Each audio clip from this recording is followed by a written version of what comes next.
Hello friends, आज हम सब पढ़ेंगे क्लास 12th बिजनेस स्टडीज़ का first chapter that is the management. That is one of the most important concept for CBSE class 12th boards. I request that video को please आखिरी तक देखें and like share and subscribe करें। तो friends, हम सब discuss करने वाले हैं इस वीडियो के दौरान definition, characteristics, importance, functions and the last concepts are effectiveness versus efficiency and cooperation and coordination. तो friends, the definition is that management is the process of designing and maintaining an environment in which individuals working together in groups efficiently accomplish selected goals. Please pay attention to the words that an individual working in the groups. इसका मतलब ये होता है कि management जो होता है उसका नॉर्मल बेसिक मीनिंग होता है प्रबंधन, and management is the process, मतलब कहना चाह रहा है कि मैनेजमेंट ऐसा एक प्रक्रिया है जिसमें group of people similarly and by the cooperation and coordinately work करते हैं for the accomplishment of their selected goals, ताकि वो अपने लक्ष्य को पा सकें। And the work should be my friends efficient in an efficient manner. It creates a lot of confusion in the students minds. Efficient का मतलब होता है दैट किसी भी काम को आप टाइम, रिसोर्सेस और एनर्जी बचाकर कर लें without any mistake and without any problem. तो फ्रेंड्स, हम सब डिस्कस करेंगे the characteristics of management. The first one is universal, second one is goal oriented, third one is continuous process, fourth one is multidimensional, fifth one is group activity, sixth one is dynamic function, and seventh one is intangible force. So coming to the first, that is one is universal. The activities involved in managing an enterprise are common to all organizations, whether economic, social और political. इसका मतलब यह बोलना चाह रहा है कि जो यूनिवर्सल का मतलब यह होता है कि हर समय और हर जगह है, मैनेजमेंट हमेशा हर जगह रहेगा। ओके, पेट्रोल पंप में भी रहेगा, हॉस्पिटल्स में भी रहेगा, MNCs में भी रहेगा और कंपनीज में भी रहेगा। सपोज पेट्रोल पंप की बात करें तो आप petrol pump needs to be managed as such as a hospital और अ स्कूल।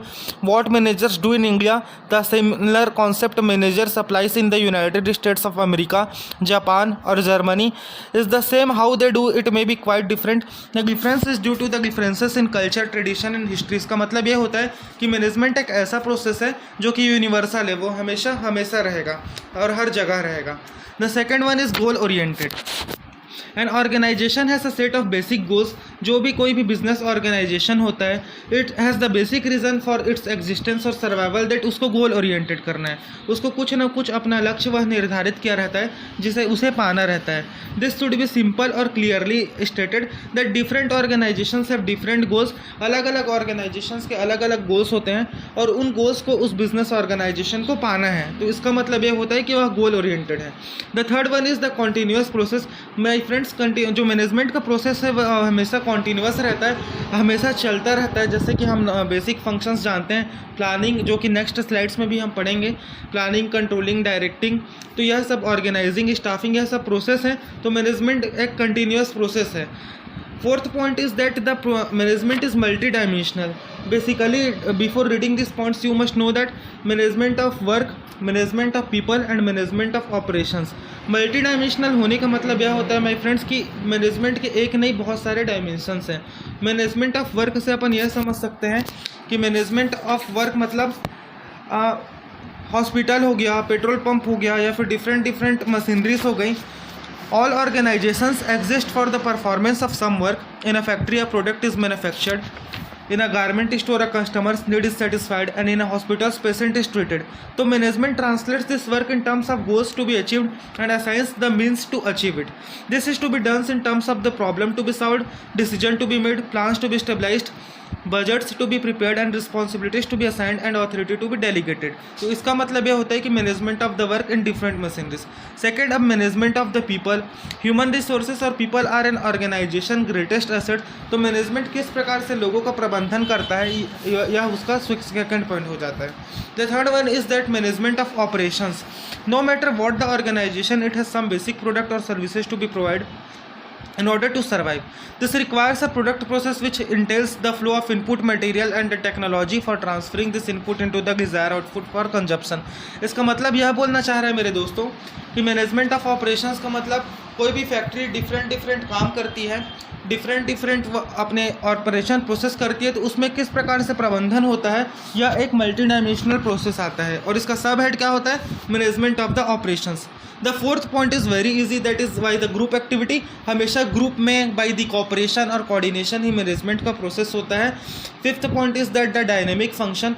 मैनेजमेंट में दो चीज़ें होती है, एक स्टेबल होता है तो डायनेमिक, तो मैनेजमेंट और एक ऐसा फंक्शन होता है जिसे हमेशा डायनेमिक रहना पड़ता है। फॉर एग्जांपल मैकडोनल्ड्स जब इंडिया में आया था तो उसको भी स्टेबल नहीं था, उसने डायनेमिक प्रोसेस अप्लाई किया और यहाँ के मार्केट में सर्वाइव हो गया और एग्जिस्टेंस अपना बना लिया। The last one is that the intangible force. Management का प्रोसेस कभी भी दिखता नहीं है। टेंजिबल इंटेंजिबल दो चीज़ें होती हैं। टेंजिबल मतलब जो दिखता है, जिसको हम टच कर सकते हैं, महसूस कर सकते हैं। इंटेंजिबल मतलब जिसे महसूस किया जा सकता है बट इट्स नॉट सीन और it can't be touched. So intangible force मतलब मैनेजमेंट का process we know but that is the process which can't be seen, which can't be touched in the simplest terms. तो friends, now we will discuss about the functions of the management, that management के functions क्या होते हैं। तो management के 5 functions होते हैं my friends. That one is planning, organizing, staffing, directing and controlling. तो अब आते हैं पहले फंक्शन में। तो प्लानिंग का मतलब होता है, planning is the function of determining in advance what is to be done and who is to do it. Planning का मतलब यह होता है कि पहले से एडवांस में हम काम करने से पहले ही प्लान कर लें कि how to achieve the organizational goals, as well as we plan that what would be the procedures, what would be the obstacles and what would be the barriers जो रास्ते में आएंगे, जो for the accomplishment of the organizational goals हमको क्या क्या चीज़ों का ध्यान रखना पड़ेगा in advance.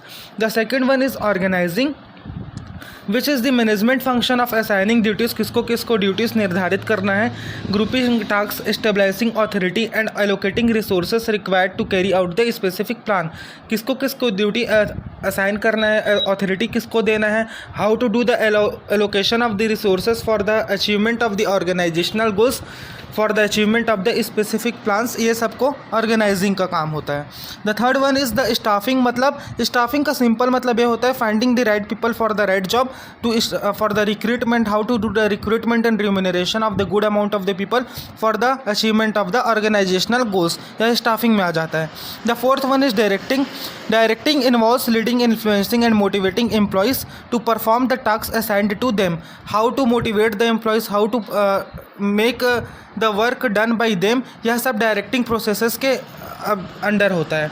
The last one is the controlling, is that is the management function of monitoring organizing performance. हम मॉनिटर करते हैं ऑर्गेनाइजेशनल परफॉर्मेंस को for the achievement of the organizational goals and we set the desired standard objectives as well as the achieved standard objectives via established standards, तो ताकि there would be the achievement of the organizational goals my friends. Now my friends, अब सबसे ज़्यादा important concept हम पढ़ेंगे, that is efficiency and effectiveness. तो efficiency का मतलब यह होता है दोस्तों कि एफिशिएंसी एक प्रोसेस होती है। सपोज़ आप समझ लीजिए एक मैनेजर है जिसको 500 यूनिट्स एक फैक्ट्री में प्रोड्यूस करना है, उसके पास निर्धारित अमाउंट में इनपुट्स हैं, टाइम है, एनर्जी है, रिसोर्सेस हैं, प्रोसेस हैं।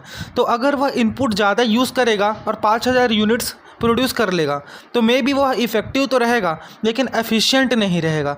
बिकॉज एफिशिएंसी का मतलब यह होता है कि किसी भी प्रोसेस में कम अमाउंट ऑफ इनपुट्स, मतलब जो भी ऑर्गेनाइजेशन के अलावा सेट किया गया है, ऑर्गेनाइजेशन के द्वारा सेट किया गया है कि कितना इनपुट, कितना टाइम, कितने मटेरियल, कितने रिसोर्सेस और कितने एनर्जी लगेगी, अगर वह सबको ध्यान में रखते हुए अगर अपन किसी भी गोल को या आउटपुट को या टारगेट को अचीव करते हैं then we will be efficient. लेकिन इफेक्टिव होने का मतलब यह होता है कि आउटपुट को और टारगेट को हमको अचीव करना ही है। तो किसी भी बिजनेस को, किसी भी मैनेजमेंट फंक्शन को एफिशिएंट भी रहना पड़ता है। एफिशिएंट का मतलब किसी भी प्रोसेस में इनपुट, टाइम, एनर्जी, रिसोर्सेज को ध्यान में रखते हुए अपने को गोल्स और टारगेट अचीव करना पड़ता है, तभी अपन एफिशिएंट और इफेक्टिव रहेंगे। एफिशिएंट का मतलब यही होता है कि इनपुट, टाइम, एनर्जी, रिसोर्सेज और प्रोसेस को दिमाग में रखते हुए अपने को गोल अचीव करना है। अब सपोज वह मैनेजर 5000 यूनिट्स प्रोड्यूस कर ही नहीं पाएगा देन डेफिनेटली वह इफ़ेक्टिव नहीं रहेगा। बट अगर उसने इनपुट को ध्यान में रखा है, टाइम एनर्जी को ध्यान में रखा है, रिसोर्सेज को ध्यान में रखा है, तो वह एफिशिएंट रहेगा पर इफ़ेक्टिव नहीं रहेगा। तो हमको किसी भी ऑर्गेनाइजेशन को, मैनेजमेंट को एफिशिएंट भी रहना पड़ता है, इफ़ेक्टिव भी रहना पड़ता है। फॉर बेटरेस्ट अंडरस्टैंडिंग आप यह ध्यान में रख सकते हैं कि प्रोसेस में जो भी बाधाएँ आती है, जो भी ऑब्स्टिकल आती है, वह अगर उस हिसाब से, अगर उस ऑर्गेनाइजेशन के सेटिंग स्टैंडर्ड्स, जो भी उसके इनपुट है, टाइम है, एनर्जी है, उसके हिसाब से हो जाती है तो मैनेजमेंट एफिशिएंट होती है। और अगर आउटपुट या टारगेट या फिर अकम्प्लिशमेंट ऑफ द गोल्स हो जाता है, देन मैनेजमेंट इफेक्टिव होती है। तो यही होता है the basic difference between the efficiency and effectiveness my friends. अब जैसा कि लास्ट कॉन्सेप्ट हम पढ़ने वाले हैं, कोऑपरेशन एंड कोऑर्डिनेशन। तो सबसे पहले मैं आपको कोऑर्डिनेशन का एक सिंपल सा डेफिनेशन बता देता हूँ। That coordination is the balancing and keeping together the team by ensuring suitable allocation of tasks to the various members and seeking that the tasks are performed with harmony among the members themselves। Coordination का मतलब synchronisation होता है my friends. बहुत सारे groups of the people जब किसी भी management या ऑर्गेनाइजेशन में काम करते हैं तो उसका सिंपल सा मतलब यह होता है कि उतने सारे ग्रुप्स ऑफ द पीपल में कोऑर्डिनेट करना है तो उनको, ताकि for the better and achievement of the organizational goals, ताकि जो भी लक्ष्य किसी भी कंपनी या किसी भी फैक्ट्री या किसी भी मैनेजमेंट के द्वारा निर्धारित किया जाता है शुरुआत में, उसे पाया जा सके। तो अगर ग्रुप्स ऑफ द पीपल ही अगर अच्छे से काम करेंगे, ढंग से काम करेंगे, तभी तो उसको कोऑर्डिनेशन कहा जाएगा ना। और कोऑर्डिनेशन एक सिंक्रोनाइजेशन है जो कि मैनेजर के द्वारा किया जाता है।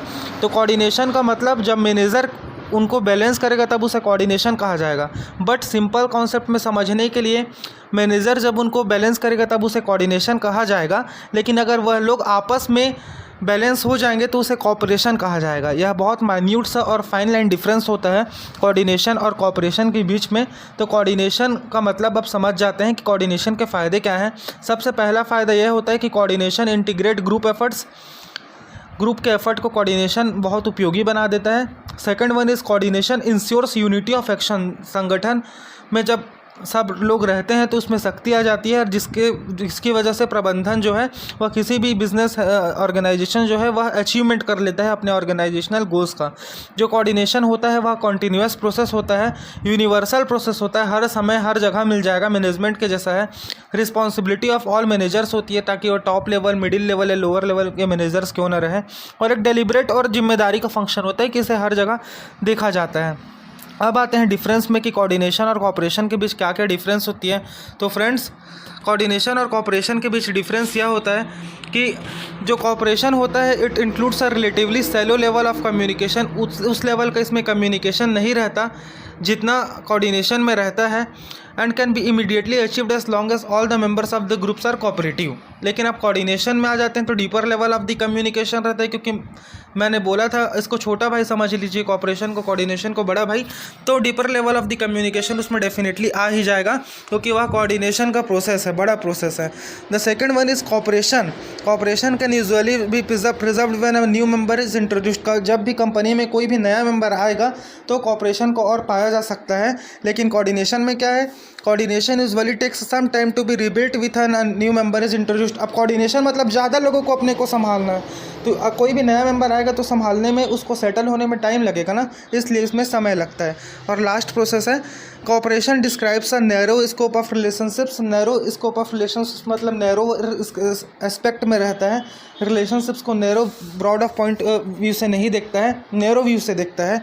और a group that is coordinated is also necessarily cooperative. और कोऑर्डिनेशन में यह चीज़ ब्रॉडर स्कोप में आ जाती है। तो यह था last point, the difference between cooperation and coordination my friends. दोस्तों, अगर वीडियो आपको अच्छा लगा हो तो प्लीज़ वीडियो को लाइक करें, कमेंट करें, शेयर करें एंड सब्सक्राइब करें। And thanks for watching this video friends. Also इस वीडियो को प्लीज़ सब्सक्राइब कर दें ताकि मैं मोटिवेट हूँ मोर वीडियोस लाने के लिए।